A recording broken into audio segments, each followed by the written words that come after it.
Let's look at the ethical and legal bits now, which are a little bit more fuzzy, particularly the ethical thing, I suppose. Just recently I read a couple of articles in New Scientist about remotely flying aircraft and how, from actual stats point of view, it's much better to do it from the ground than it is to have a pilot in the aeroplane. But it's the psychological effect of somebody walking onto a plane with no pilot on it. Do you think we're going to come up against those kind of barriers when the IT really takes off, if you'll pardon the pun, in society in general? I think I would decouple automation and driverless activities from connectivity everywhere, because connectivity everywhere brings lots of different, I think, sets of issues that have more to do with how we react as consumers and what we can expect as consumers. And so the ethical sort of space there, for me, is very much one where we have to force industry to be as clear as possible about what is going on. So if I buy a vacuum cleaner, I should be able to see on the package that this is a smart vacuum cleaner. If I should ever want to change vacuum cleaners, but for some reason retain the data that that vacuum cleaner produced, because then I've moved homes, I've given it to someone else, I'd like to still buy one in my new home, but for some reason I know how often, I want to know how often I vacuum. I should be able to look at the product and not remember where the manual was, but look at the product, and see on the side of it, a little label that would say the data for this object is here. Go to this tiny URL or whatever it might be, and then for me to be able to take that, archive it, delete it, whatever I'd want to do with it. But that should be in my control, and that, from an ethical standpoint, would be a proper modern way of interacting with people. To say that we bring you all these advantages, but we're also not holding you, in a position of ignorance. And I think that's very different from the psychological and ethical stand that we need to take when it comes to driverless or people-less activities. Because I think, especially in the military context, obviously drones and American military men driving drones abroad because they've just sat there at their computer kind of clicking on things has not somehow sort of captured the imagination as much as driverless cars and airplanes. Suddenly that becomes a bit kind of scary. I was like, well, the other ones are actually killing people first. So I would decouple the two, I think.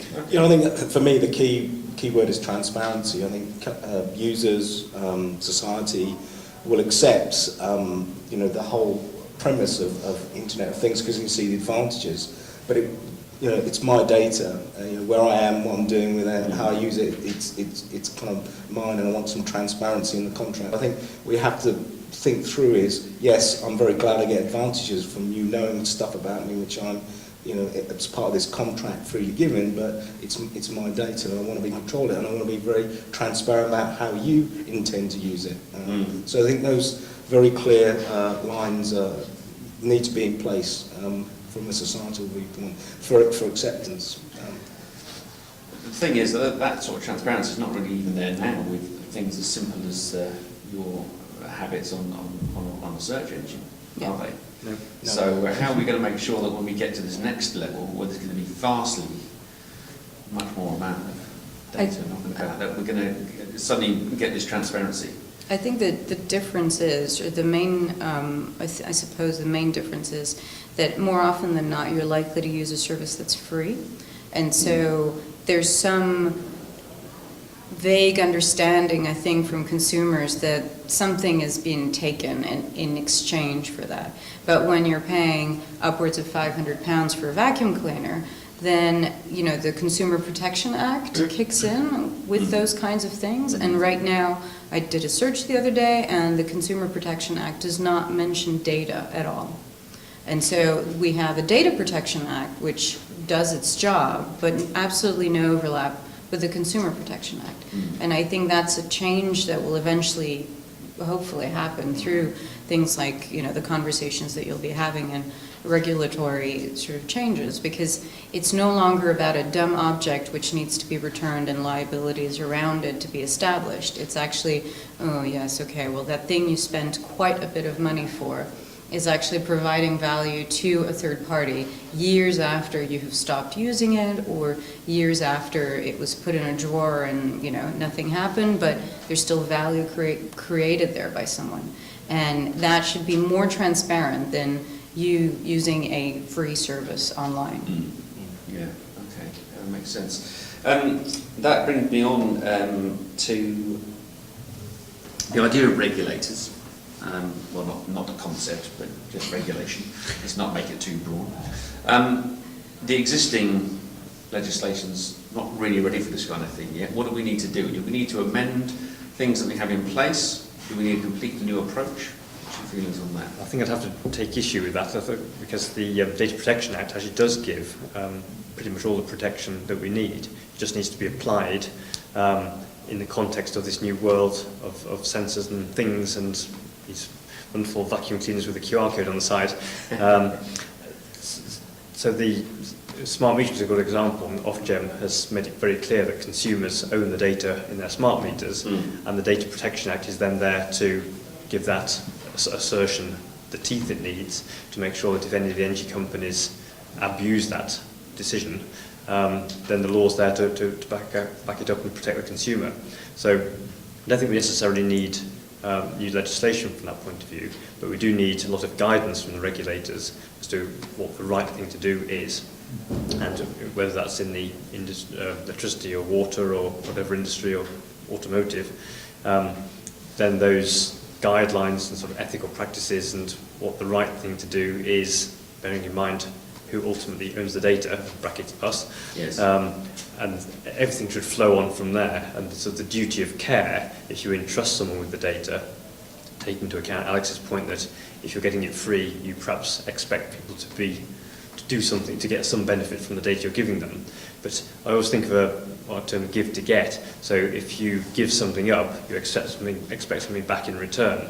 So for example, when you go into a supermarket and you give them your loyalty card, you get a few measly bonus points on there, which might buy you a bottle of wine at the end of the year or something, but in return for that you've given over all the information about the contents of your trolley and your lifestyle and your family's lifestyle and health and habits and all kind of things. But for most people that's an acceptable exchange. Yeah, so they've given up that information in return for those nectar points. Whereas other people say, well, please give us your information freely. Okay, well, A, what you can do with it, and B, what do I get back in return? And everybody has a price for each piece of information that they give up, and each person has to individually decide where that barrier is. And if the reward is big enough, then people will give up information about their energy use habits or the settings on their thermostat or whether their car's in the drive or whatever, because of the benefit they're getting from it. For me, that's the implied, as I was speaking earlier, that's a contract and the transparency that you need. And in a lot of these sorts of cases now, i.e. loyalty cards and so on, people, I think, generally speaking, are now moving up, the scale in terms of their understanding of what they're giving and what they're getting back in return, and there's some form of transparency. I suspect there's still some ways it goes, and I certainly don't still look through all of the terms and conditions when I go to iOS 8 and all that kind of stuff. So I'll admit I just don't do that, so I don't know exactly what I'm signing up for. So I think for me there's something in this that the industry and others need to do in terms of making this far easier for consumers and businesses, particularly consumers, to understand what is it you're actually signing up to, what is it you're actually giving up, and so on. And I think there needs to be far more push into industry players into making sure that contract is not implicit or is explicit. You explicitly know when I sign up to do this, this is what I'm getting in return and what I'm giving you. Yes. Okay, that's a good point. There was a satirical program in the US a few months ago where John Oliver, the satirist, said that you could hide the text of Mein Kampf in the terms and conditions and people would still say yes because they never looked through it. Well, there was an experiment, I think, a few weeks ago where in the terms and conditions it said that you were giving away your daughter to the company, and most people would still say yes. And I think that that's very much about a lack of obligation from providers to be clear and to be clear about what they're doing. Yes, it's boring, but even everybody has to go through the effort of unticking the boxes that say, I would like my data to be shared with third-party companies of this company. I'm not, people do that, and so to reduce it down to one tick that, is a sort of box, a magic box of lots of things no one reads, I think is laziness. And on part of companies, I think it's also a lack of regulation around the space that doesn't obligate them particularly to be clear. And so, what's the difference between taking the terms and conditions of Facebook versus Google versus Fitbit? Are they different? Are they allowing me to do different things? Even a sort of comparative tool for terms and conditions would be quite interesting. Okay, well, this box here, it's the same language than this other box here, and they're generally saying they'll sell your data to other people. And you go, oh, okay.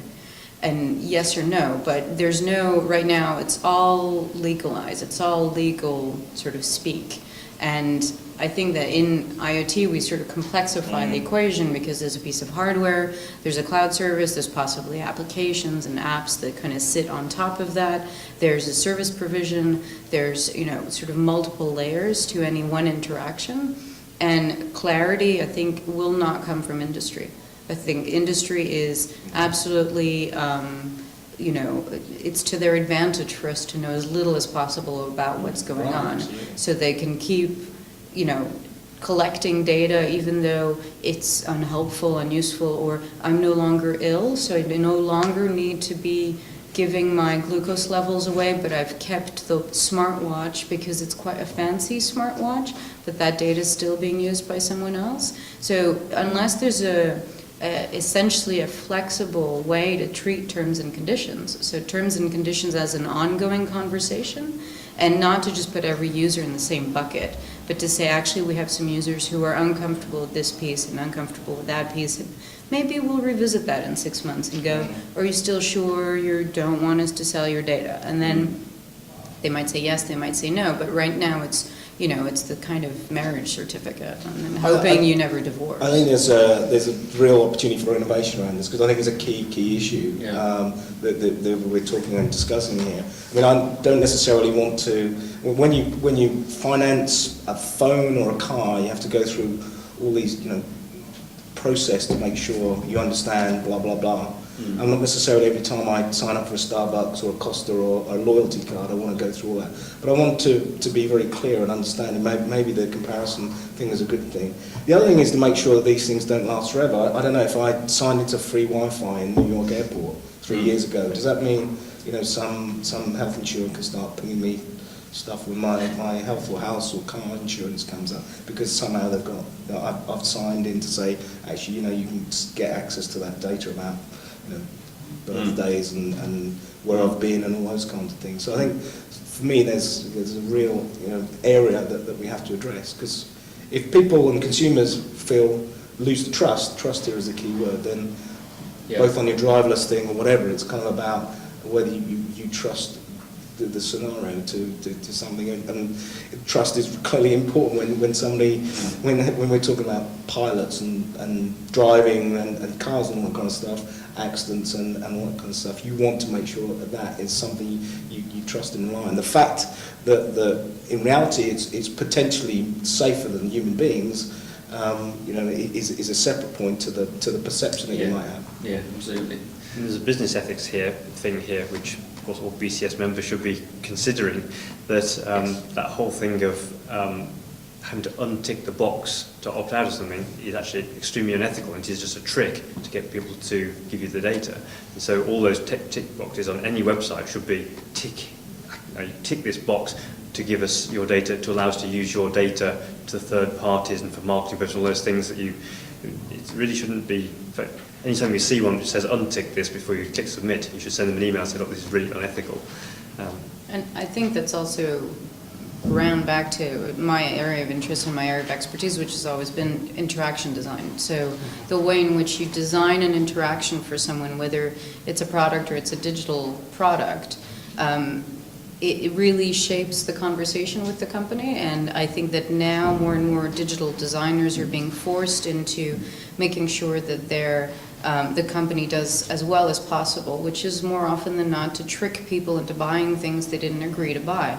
And the place we see that the most is, of course, airlines. Trying to buy anything, a ticket from an airline, they will try to trick you to buy 4 pieces of extra luggage and insurance and a car and a hotel, and you get to the checkout and you're like, what did I press? Because yes, and then the rest of the sentence does not mean yes, I'd like to opt in, and it means yes, I'd like to opt out, and there's no business sort of ethics or conversation about how these things are actually sort of tricking people, and I think that's really new. You didn't used to be tricked into buying anything more than you can carry in your arms, and right now with e-commerce, we're kind of getting that, and so IoT brings a whole other layer. To the salesperson. Exactly, exactly. No, we're good now. Even the upsell, do you want fries? If you want to supersize those fries or whatever, at least you're making a conscious decision. Whereas, trick is the right word. I mean, it is deception.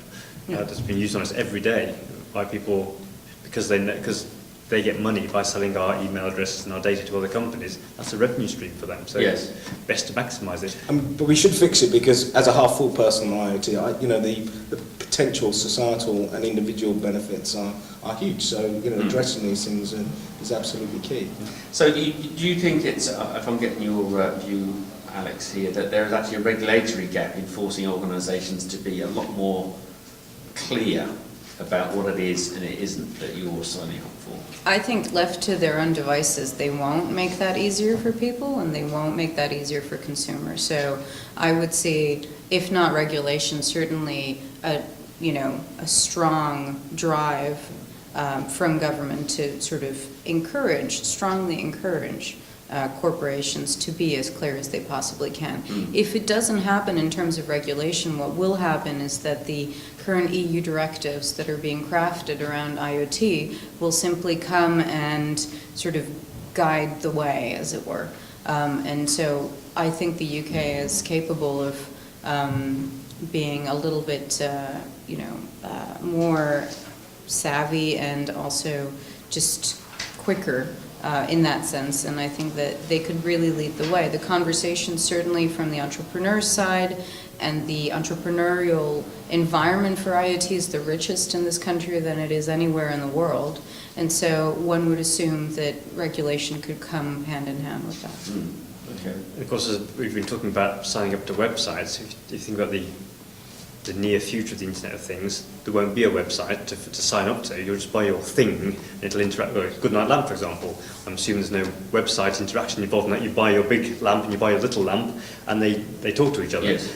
So where's the thing where you have to agree to the terms and conditions and giving Alex your data and things like that there? I mean, it's just implicit in opening the package and plugging it in that you've accepted the user agreement that the data will flow through some infrastructure to get the message from the big lamp to the little lamp.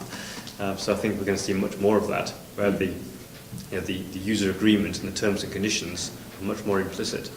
Yeah. Okay. Well, in the way that they are in products already, you don't have anything to take when you buy a thermostat, let's say. True. And so this is why the communication or the sort of mashup between the Consumer Protection Act and the Data Protection Act is so interesting, because they've never met before. Right. They've never had to meet, and I think they should, really. That's a really good point. Excellent.